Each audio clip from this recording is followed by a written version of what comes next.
Snake Man here with brown snakes. Now we've taken it out of the rack already. That's the cage, it's a male crawling around. Now they have a terrible reputation.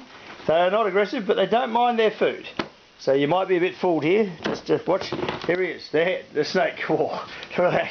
He's going to come towards the camera. You can see it. Look at that. In his pose, in his strike pose. Go, yeah. Here. Oh, I shook the camera. It's not really good filming there, is it? Anyway, we'll just you just keep that. Oh, Jesus. Sorry about that. Now he is devenomized, so if he does bite me, I'll live another day, which is always good. Why take risk when you make deadly snake videos? You don't have to. As you can see, they're quick. He's not mugging around. Just as well he's got no venom. Because if he had venom, it wouldn't have died any quicker. It's frozen. It's dead. It's already dead. Right. Anyway, as you can see, they don't mug around. Brown snakes, magnificent condition. This guy never ever gets picked up with sticks or tongs. Proud father of many young ones. Now, brown snakes are absolutely brilliant snakes. They're trouble-free, risk-free. I have to tell you. When you remove the venom out of the equation, you remove the fact that they can kill you out of the equation, and you can keep them and study them for what they are, you realise that there is more to brown snakes than killing people. Now, I know just last week a man was killed by a brown snake in Queensland, and it served him right because he was using tongs. Anyone who uses tongs to pick up snakes, well, if they get bitten and die, bad luck as far as I'm concerned. They shouldn't be using them. I've never used tongs on a brown snake, and I've never been bitten by one. There's your answer. Anyway, when I say never, I have been bitten when I forced them to bite me just to prove they have no venom. Brown snakes, magnificent snake. This guy here is a male. He's probably about 15-year-old. He's getting on. Has he got newspaper in his mouth there as well or not? No, I thought he had a bit of newspaper. They're so friggin' stupid they eat them. I had a female once eat a whole heap of tissue and I had to get her to spew it up again. Pain in the bottom, I'll tell you. Anyway, so she wasn't so smart. But brown snakes are normally extremely intelligent. We've removed the arms and legs off this rodent. It's a wiener rat, for the purpose of using them for food for young snakes, baby tigers, that sort of stuff. Anyway, baby browns, they eat them too. They love them. They do very well. In fact, my young ones were raised on arms and legs, basically. Whole food in the form of pinkies are better, but they're very expensive. Whereas the arms and legs, pretty much cost free because well, we're buying the big ones and they're already paid for. Anyway, this guy's a bit slow getting it down here. Sometimes they can get them down very, very quickly. If this guy was to start, he would knock it over in a minute or two. Now, normally they do it in the privacy of their own cage. And of course, they're not in a hurry. They don't have to go to work. They don't have any appointments. They can take their time. They can root us around. In the real world, a snake like this might only eat a food once a week or so. So they can spend half a day eating if they want. And they do. I've seen them in the wild root assing around. Same way they root ass around in captivity. They're quite amazing. I found one of these the other day on a snake call out, and it was eating a rat way too big for itself. There's no way in a million years it was going to get it down, but it certainly did try. It was a male, and it was a bit of a dumb male because brown snakes are normally intelligent, but he's making his way around with the head. Now, as you can see, he hides his head. Well, that's normal.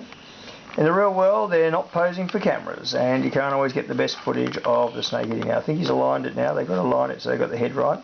There is no, not quite over the head yet. There he goes, moving around. See, they do that. They keep the grip.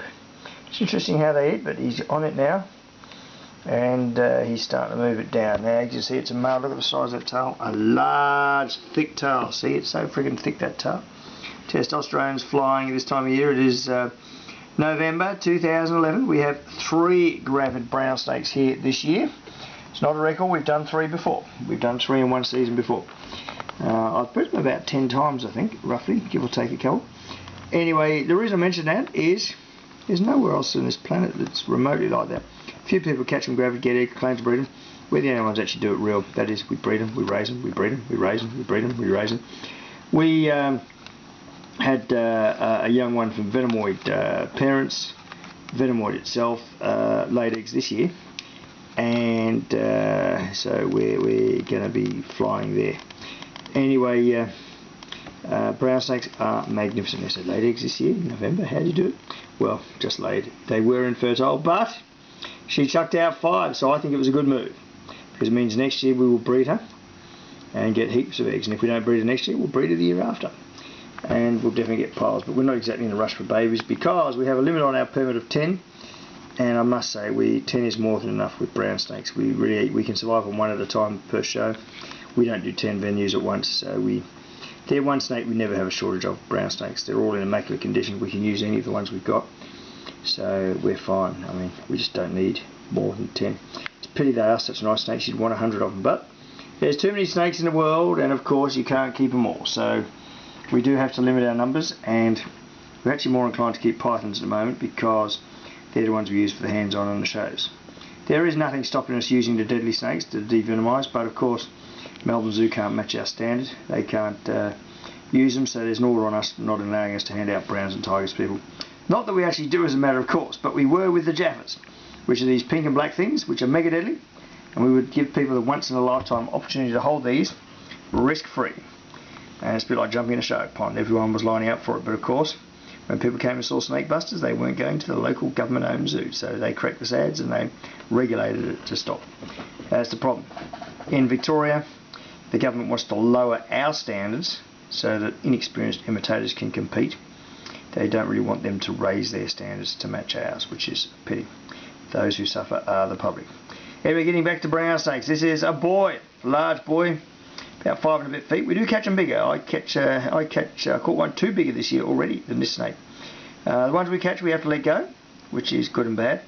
But anyway, that's fine. That's how it is. I actually caught a 6.5 foot one last year, and I must say it was a beautiful animal. Big one, North Ringwood. I had to let it go, but that's the way it is. I did have one that I raised and got over 6 foot, about 6'3", died of old age, such is life. Anyway, this guy is old. No signs of dying of old age yet, but things can turn very quickly when snakes are old. A bit like people, they look good one day, dead the next. As you can see, he's woofing into it, doing okay. And you can see being devenomized obviously does not stop their appetite, doesn't stop eating. And the only thing it stops is them being handled with sticks and tongs, so they're way better off. Not every day you see a brown snake eat food, something you won't observe in the wild as a matter of course, unless you're extremely lucky. Which is why we make the videos here of the snakes eating. And just remember, snake busters don't just have the best looking snakes at shows, we have the best looking snakes at home. Look at that, woofing into it. So the videos run 7 minutes, you've seen him get it down, and of course he'll probably come flying at me for another one. Immaculate looking snake, look at the condition on that. That is a good looking snake. Anyway, just remember, if you want to see a brown snake anywhere in Australia without putting yourself or the handler at risk, there's only one company, that is ours. Snake Busters. We are known as Australia's best reptiles for a good reason.